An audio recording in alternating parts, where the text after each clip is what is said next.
What's up, everybody? It's Rhino Racing 4.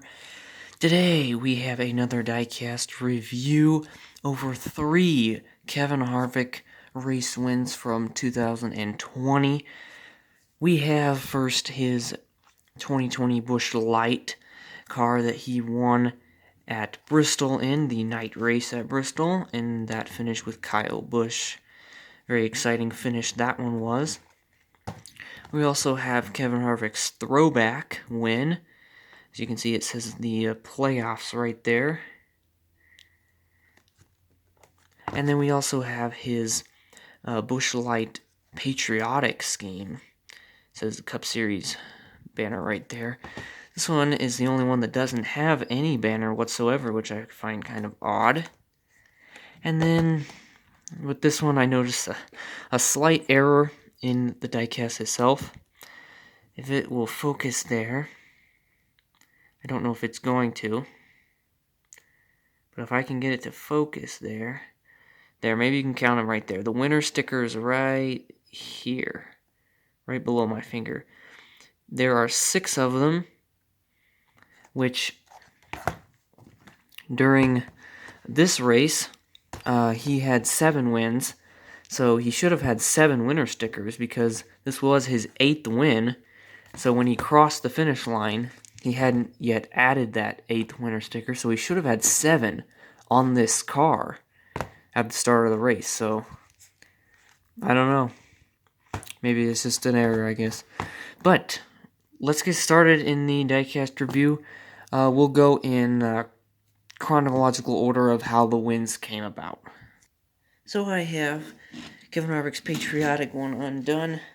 Obviously, all these are alcohol sponsorship cars, so they have come on these stupid bases, so you just have to snap it under the jack on one side and then the other, and then twist them off like this,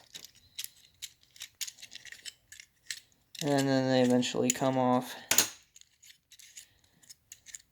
if you twist them the right way. Really, I don't know what the point of these bases are. I'm not going to go into a whole conversation about that because there's like a million of those on YouTube. But in case any of you didn't know how to do this, well, that one just came right through, so I didn't even need to do one on the other side. In case you guys didn't know how to do this, I was just going to do this right quick for you. And we have them all off.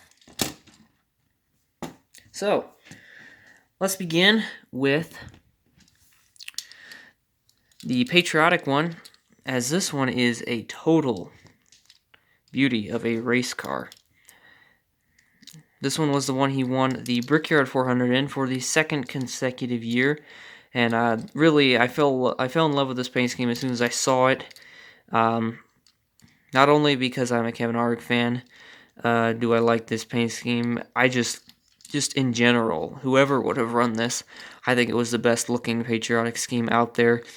Just the fireworks, the stars, the stripes right here, with the eagle on the side, just makes this car look so great. Just really everything about them. The color of the blue, the darker blue, the navy, just looks great. Home of the Brave is on the back, if we can get that to focus. I'm not sure if it's going to focus. There you go. Busch Light on the deck lid. And some more fireworks right there with the red number. Mobile 1 up there. Headlights or stickers. Headlight stickers look pretty straight on this one. Doesn't look like they're off. Sometimes you find those die casts like that, unfortunately. Like my Kevin Harvick Millennial one from 2019 was really bad with this one. This one's like way down, this one's like way up. But this one looks pretty clean. And then, in chronological order, this one came second. This is my favorite paint scheme of Kevin Harvick of all of 2020. If you exclude throwbacks, which people do that sometimes, I'd say it has to be the Patriotic, comes second. But this one is just, I don't find anything wrong with this. Headlights look great, once again. But this is his Darlington throwback, throwing it back to, I believe, Kevin Harvick's former Busch Series championships. And honestly, I think that NASCAR or Busch should change their logo back to their old one. I like it better than their one right now that's on these other Kevin Harvick cars. I like this one better. With the kind of an angle, different font, I think this one looks better. But that's just me. Obviously, he has the playoff banner in it. He won in this car in the playoffs, which locked him into the round of 12. Has the red number, which I think looks great with the snow-capped mountains in the background. Just looks all around phenomenal. And let's see what it says on the back here, if we can get it to focus. Yep. It is throwing it back to his former Busch Series championships, 01 and 06. He was the Busch Series champion, or if you would call it now, the Xfinity Series. But yeah, great car. One thing I noticed that's different from these other two is the Goodyear. There's only Goodyear on one side. There's not an eagle part down here. So I'm not sure what that's all about, but I guess that's just the tire they ran this race. But yeah, once again, just a beautiful car. And then the final one we have here is his Busch Light. This is not just a custom one that ran at a specific racetrack. This is his normal Busch scheme, but he ran this one at Bristol when he won.